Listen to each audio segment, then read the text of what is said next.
I want to scoot this out.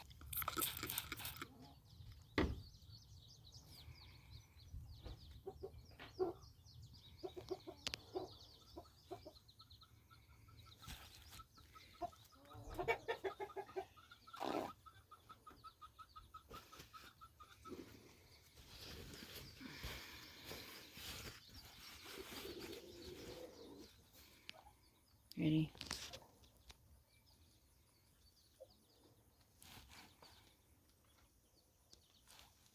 I know it hurts, baby.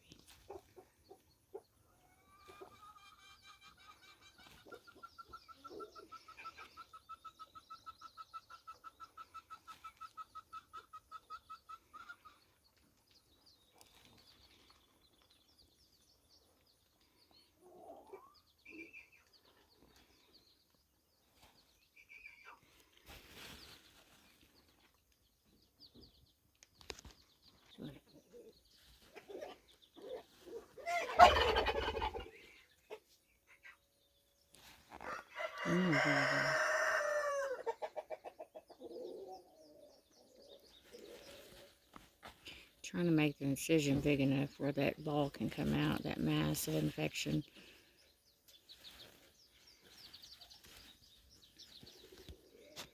I know it hurts her. She's breathing a little heavy.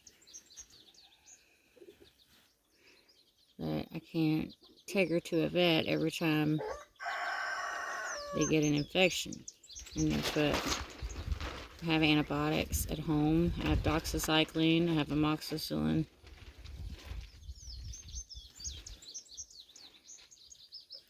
So we do what's best for our babies. This takes a while because you have to go through a lot of layers of skin.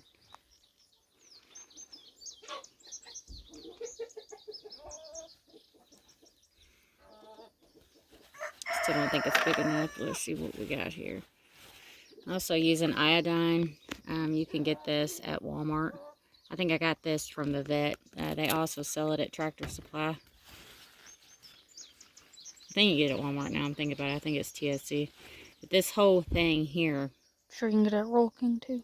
Yeah, this whole thing here is a infection. You can see there's blood and pus coming out of there. But what I feel is a knot. I've done this several times for other hens over the years. I think I've got another video on my Facebook. And that was actually the first one I had done. I realized that it was a massive infection inside. This chicken originally, her name's Irma, by the way. She had her whole foot was swollen on top. She had another bumble on the other side. She had this too, but I got the other side to go down, but we didn't get this one to go down. So this is why I'm going to this measure of cutting this side out. And I'm still going to have to make the incision bigger. I'm going to go ahead and put you all on pause for a minute while I make it a little bigger so y'all aren't waiting that long. I may have to back up a little bit if you can't get it to focus too good. But you can see the infection down there. I'm going to try to wiggle it a little bit and try to get it to come out. I had to cut, let me get this way just a little bit to try to relieve the pressure from it being just one way.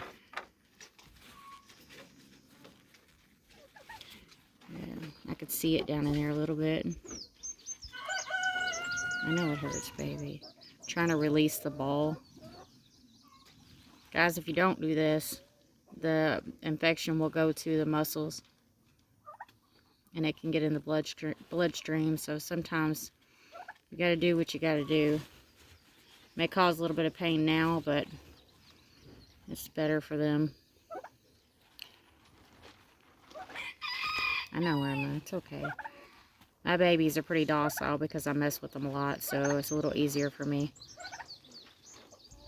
Plus, some of them are actually just good-tempered. Trying to get it to focus. Okay, there we go.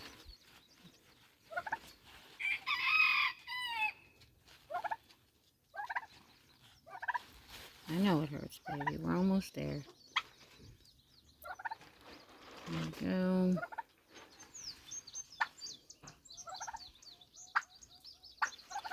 Alright guys, as you can see here, there's a massive infection here. And no, I'm not wearing gloves. If you choose to wear gloves, you wear them.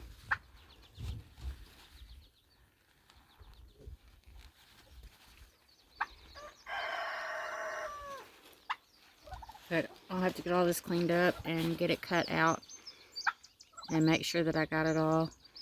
As you can see, there's still a little bit there. It's part of the tunnel, I believe, or the casing for the infection.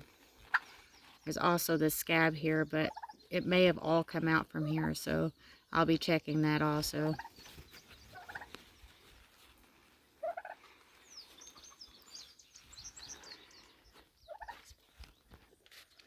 Alright guys, so this is what we got out. It's kind of weird looking, honestly, from like all the other stuff that I've seen of the feet. Usually it's like a big yellow, cheesy looking mass. This one looks more like a bean. I have no idea, except that. I mean, that's a little that color, but these, it's a little bit weird looking to me. When I cut it open, it looks about the same inside, if you can see it. Maybe that's just the actual casing for the infections, what I'm thinking. You see, as we're doing here, I'm trying to kind of open it up just a little bit. It's hard to hold the camera, but that's why I keep pausing, you guys. But I'm trying to open it up just a little bit to see if there's any other casings or any other pieces of infection inside. But I can't really put it on there. And I could see some stuff in there, so I'm going to try to get that out real quick.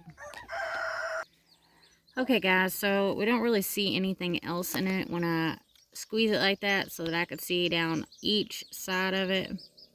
Kind of wiggled it a little bit, because sometimes it'll take wiggling to get anything to come up to the surface. Also, the scab that she had on this side, it looks like it was attached to up here. And that could also be from the last Bumblefoot that I had treated. Maybe the scab hadn't healed all the way. But anyway, I pulled the scab off to make sure there was nothing underneath it or it was attached to anything. But so what I'll do is I'll pack this with this triple antibiotic ointment.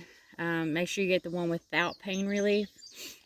Also, it's best to get non-stick pads. You do not want the regular ones. These are pretty awesome. They got like a cloth material on them. You'll fold it so that, usually because Bumble's on the bottom, but you'll fold it so that they've got some cushion too, so it doesn't hurt as bad when they walk. The betadine, I told you about where to get it. Also, I didn't use it this time, but the saline solution's really good to have.